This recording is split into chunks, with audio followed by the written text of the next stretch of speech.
Swayam Prabha. Digital India. Educated India.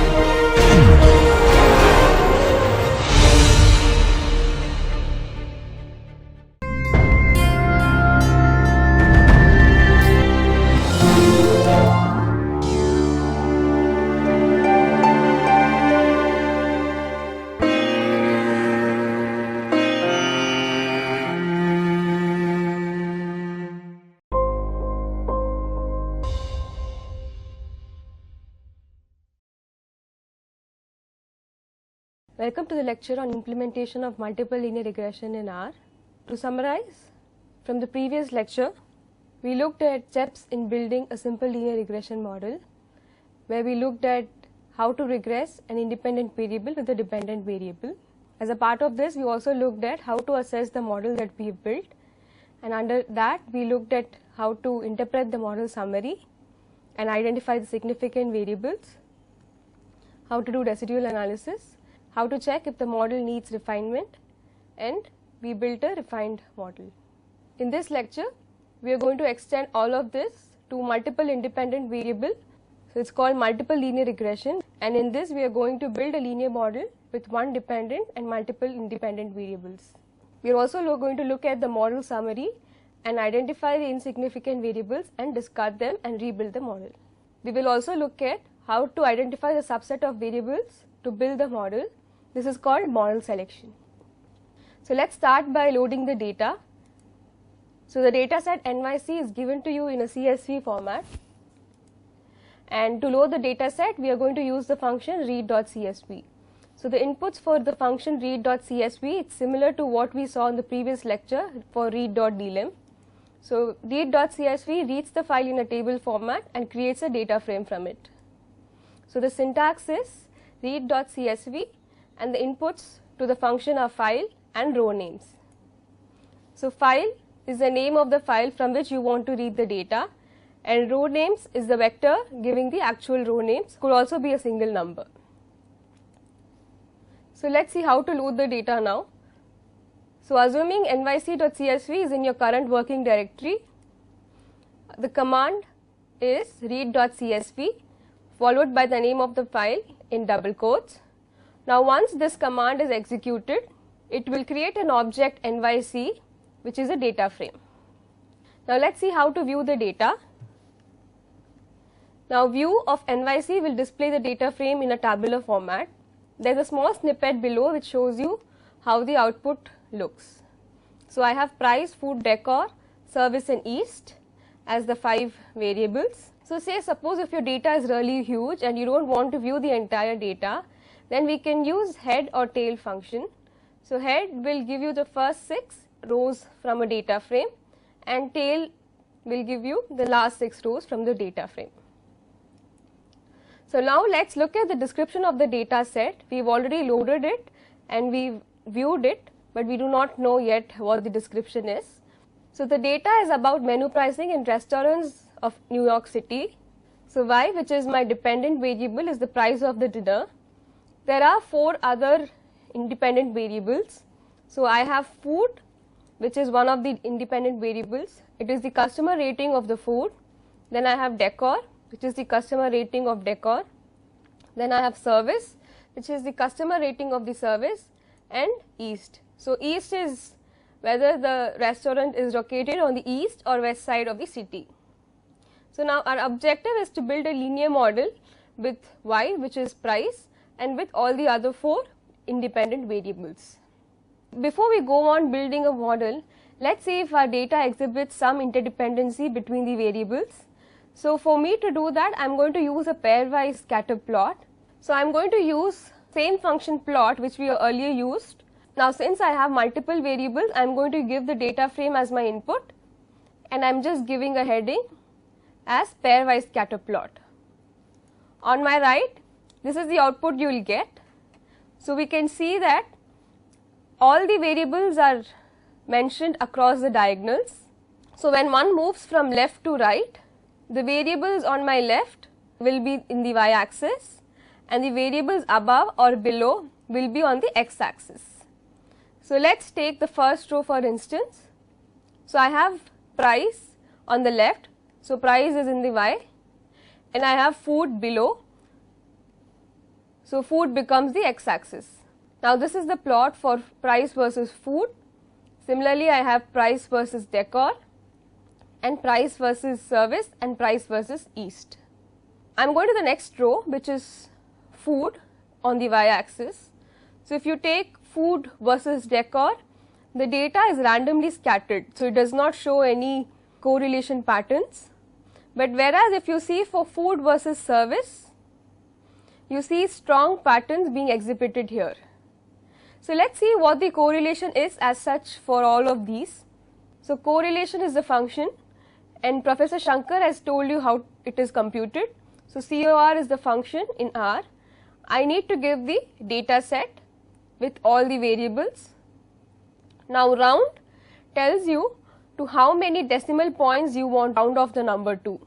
So if I give round and I am giving the input as my correlation function, and if I am saying 3, it means round off the numbers to 3 decimal places. So let's see how to interpret the output.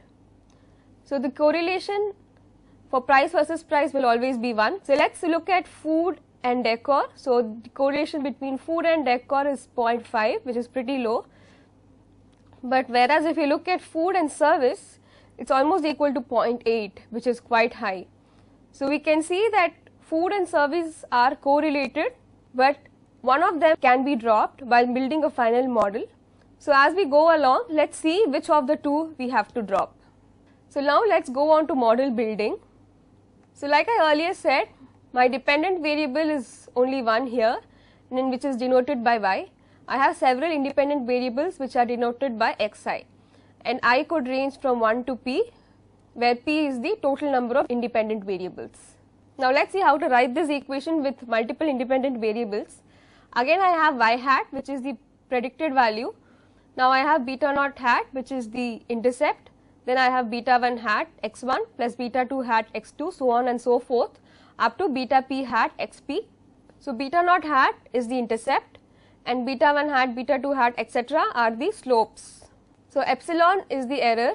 So if you could recall from your earlier lectures, in OLS, the assumption is that error is present only in the measurement of dependent variable and not on the independent variable. So independent variables are free of errors, whereas there is always some error present in the measurement of y. So this epsilon is an unknown quantity which has 0 mean and some variance. Now for any ith observation, this is how my equation is written. So now let's go and build a model. So the function to build a multiple linear model is same as what we used in the univariate case. So here also I am going to use LM. Now again the syntax is LM, and there are two input parameters, formula and data. Now the syntax is slightly different compared to the univariate case. So I have my dependent variable here, then I have a tilde sign, and how many ever independent variables I have, I am going to separate them with a plus sign. Say for instance I have two independent variables in my data, so I am regressing the dependent variable with two independent variables. So the two independent variables have to be separated by a plus sign. So now let's see how to do it for our data NYC. So again I have LM, so I am regressing price with all the 4 input variables, which is food, decor, service and east, and I am taking these variables from the data NYC. So you can either separate the independent variables by a plus sign. So now if you want to say regress price with all the 4 inputs, there is another way you can write the same command. So I say regress price, and then I give a tilde sign, and then I say a dot. So this means regress price with all the input variables from the data NYC. So if you are going to give all the input variables for regression, then you can go with this, but if you have a subset of variables that you want to build a model with, then you can specify the variables separated by a plus sign. So just to reiterate, this is the form of my equation. So now let's go and see how to interpret the summary. So after having built this model, I am going to look at the summary of it. So the snippet gives you a gist at the summary. So if you could recall, in the first lecture of simple linear regression, we looked at what each of this line here means in depth. So we have the formula in the first line, we have the residuals and the 5-point summary of them. Then we are looking at the coefficients. So here we say that intercept, food, decor, service and east, and these are the coefficients for these variables. So for each of these coefficients I am given an estimate value, some variance associated with it, a t value which is the ratio of estimate by the standard error, and some probability value. So if you look at the p value, so the p value for intercept is very low compared to our significance level, which is 0.05. So this tells you that intercept is one of the important terms that have to be included in the model. The same goes with the p value for food and decor. They are also less than 0.05, and so we need to retain them, and the stars tell you how significantly different are they from 0. Whereas if you look at the p value of service, it's 0.9945, which is really high compared to our significance level. So this tells you that this term service is not important, and if you look at the estimated value, it's very close to 0. So this tells you that service is not an important term in explaining the price. So now if you see the p value for east, though it is not very low compared to food and decor, though it does not have a p value which is very low as that compared to food and decor, it's still okay, and the significance star is only 1, which tells you that, hey look, if I have a significance level of say 0.025 or 0.01, then I can reject this term, but till then I can always keep it. So let's look at the R squared value. The R squared value is 0.628 and the adjusted R square is 0.619, and the F statistic value is really high, which is 68.76. So this tells you that compared to the reduced model which has only intercept, my full model is performing better and I should retain it.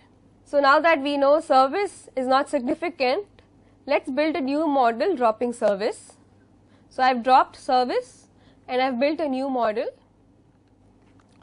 and I am calling it NYC mod underscore 2. So let's jump on to the coefficient section. So the estimates are not drastically different before and after removing the service variable. So this tells you that service is not very important. So again, if you look at the p value, it tells you that these variables are very significant, and if you look at the R squared value here down, so the R squared value before and after removing service has not changed much. This itself is an indicative that service is not helping us in explaining the variation in price.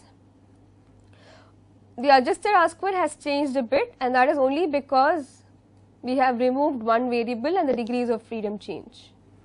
The F statistic again is really high, telling you that full model with food, decor and east is performing better compared to your reduced model with only the intercept. If you recall from the scatter plot, we saw there was a high correlation between food and service. So now we built a model dropping service. Let's now retain service and build a model dropping food.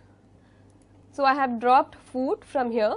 So let's take a look at the summary. If you take a look at the summary, though the p value tells you that all the variables are significant, if you look at the R squared value, it has dropped from 0.628 to 0.588, which is a huge decrease, and even the adjusted R square has decreased.